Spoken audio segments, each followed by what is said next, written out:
کیسے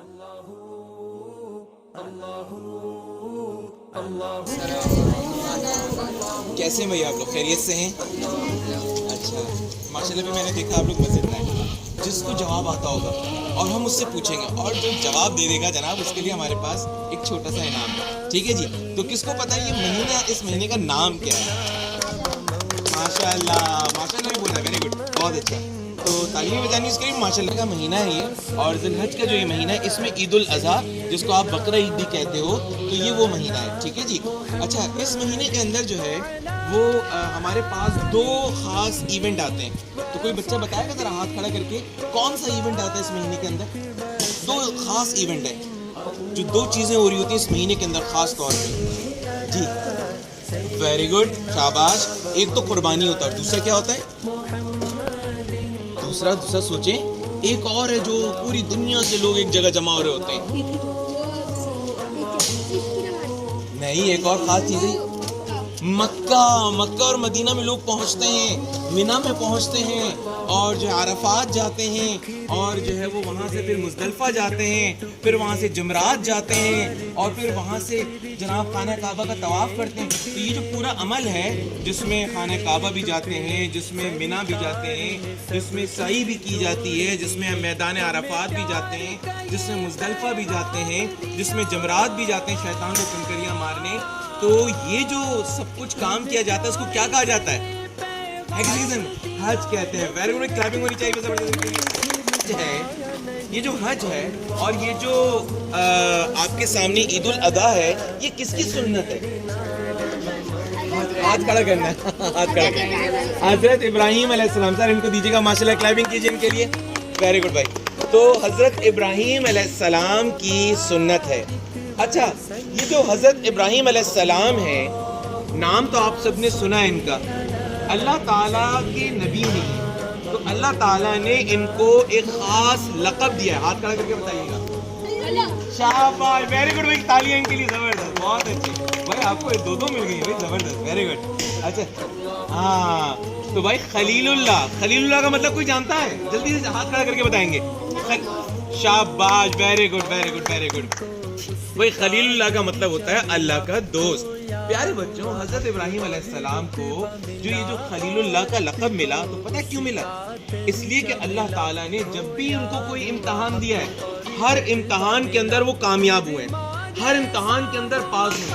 جیسے بھی آپ لوگوں نے اسکولوں کے اندر پیپر دیے ہوں گے نا، تو اسکول کے اندر جس بچے نے سب سے اچھا پیپر دیا ہوگا اس بچے کا جو رزلٹ ہے وہ آؤٹ اسٹینڈنگ آیا ہوگا، اس بچے نے پوزیشن حاصل کی ہوگی. ایسے ہی ہوگا نا، کسی کا A1 گریڈ ہوگا، کسی کا A گریڈ ہوگا.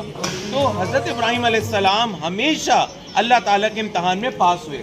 اللہ تعالیٰ نے جس امتحان میں رکھا. اب دیکھیں یہ جو سنت ابراہیمی ہم کہتے ہیں، یہ جو ہم گائے اور بکروں کی اور دمبوں کی قربانی کرتے ہیں، اب میں آپ کو بتاؤں کہ اس میں ہوا کیا تھا. اس میں ہوا یہ تھا کہ حضرت ابراہیم علیہ السلام جب 86 ایئرس کے ہو گئے. آپ کتنے سال کے؟ 11 ایئرس. آپ کتنے کے؟ 13 ایئرس. اور حضرت ابراہیم 86 ایئرس میں تھے.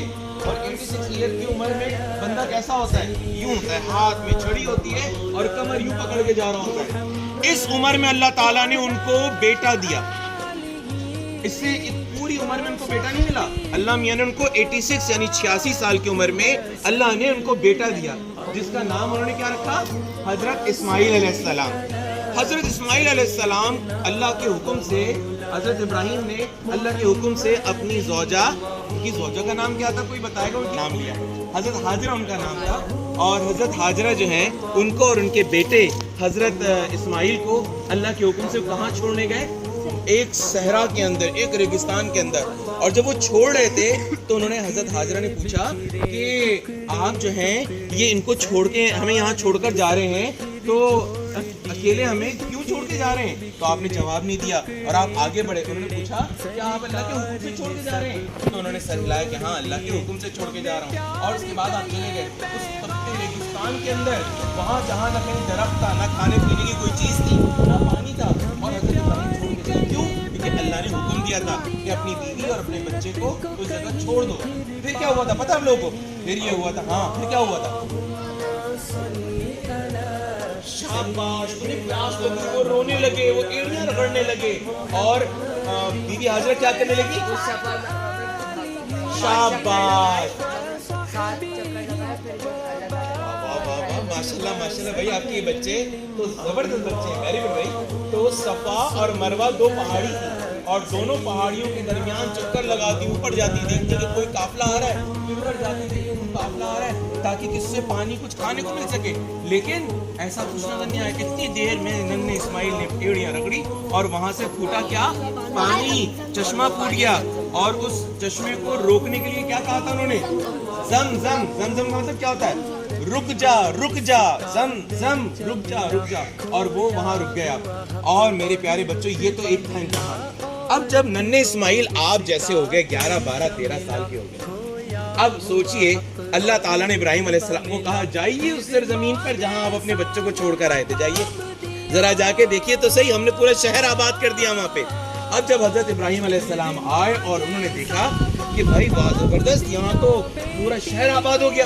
اب وہ جب اپنا جوان بیٹا دیکھا تو کتنا اچھا لگا ہوگا، لیکن ایسے میں اللہ تعالیٰ نے خواب میں آپ کو کیا بتایا کہ اپنے عزیز ترین چیز کو قربان کر دیجیے۔ حضرت ابراہیم علیہ السلام نے سوچا میری عزیز ترین چیز کیا ہے؟ جانور، پیسہ، کیا؟ جی، تو انہوں نے کہا سب سے عزیز تو میرا بیٹا ہے۔ اپنے بیٹے کو بتایا کہ بیٹا اللہ نے مجھے خواب میں بتایا، اور نبی کا خواب وہی ہوتا ہے، یعنی اللہ تعالیٰ کی طرف سے جو ہے میسج ہوتا ہے۔ تو جی، تو حضرت ابراہیم علیہ السلام نے جب اپنے بیٹے سے کہا تو ان کے بیٹے نے کہا کہ ابا میں حاضر ہوں، آپ اللہ کے حکم کو پورا کیجیے۔ اور اگلے دن جو ہے وہ بیوی حاجرہ نے اپنے بیٹے ننھے اسماعیل کو تیار کیا، اور ننھے اسماعیل حضرت ابراہیم علیہ السلام کے ساتھ چل پڑے قربان گاہ کی طرف جہاں قربانی ہوئی تھی۔ آپ وہاں گئے، راستے میں کیا ہوا جناب؟ 3 جگہ شیطان نے ورغلایا، تو حضرت ابراہیم علیہ السلام نے کیا کیا؟ لاہور پڑھ کر اس کو بھگا دیا، کنکریاں اٹھائیں، ہاتھ میں جو کنکریاں اٹھائیں تو تعداد کتنی تھی اس کی؟ وہ تعداد کتنی تھی؟ 1 2 3 4 5 6 7 تھی۔ وہ 7 کنکریاں آپ نے یوں اٹھائیں اور اس کو دے ماری۔ جب دے ماری تو کیا ہوا؟ وہ وہاں سے غائب ہو گیا۔ اچھا، شیطان جب بھی آ کے کہتا، شیطان آ کے انسان کی شکل میں آتا نا، کہتا بھائی تم اپنے بیٹے کو قربان کرو، بکرا قربان کر لو، گائے قربان کر لو، اونٹ قربان کر لو، دمبا قربان کر لو، لیکن حضرت ابراہیم علیہ السلام نے لاہور پڑھ کے اس کو بھگا دیا۔ اور بالآخر وہ وہاں پہنچے قربان گاہ پہ۔ بیٹے نے کہا ابا جی ایسا نہ ہو کہ میری محبت آپ کے دل میں آ جائے، ایک ہی بیٹا، تو کہا آپ آنکھوں میں پٹی باندھ لیں۔ انہوں نے آنکھوں میں پٹی باندھی اور چھری کو جب پھیرنے لگے تو کیا ہوا؟ اللہ تعالیٰ نے دمبا یعنی مینڈا جو ہے وہاں پر لا دیا، اور اسماعیل علیہ السلام آپ کی طرح سامنے کھڑے ہو گئے، اور چھری کس کے اوپر گری؟ کوئی دمبے کے اوپر گری۔ تو پیارے بچوں، حضرت ابراہیم علیہ السلام اس امتحان کے اندر بھی کامیاب ہو گئے۔ تو اللہ تعالیٰ نے جب بھی ان کے اوپر کوئی امتحان رکھا تو ہر امتحان میں وہ پاس ہو گئے، اسی لیے اللہ تعالیٰ نے ان کو کیا کہا؟ خلیل اللہ۔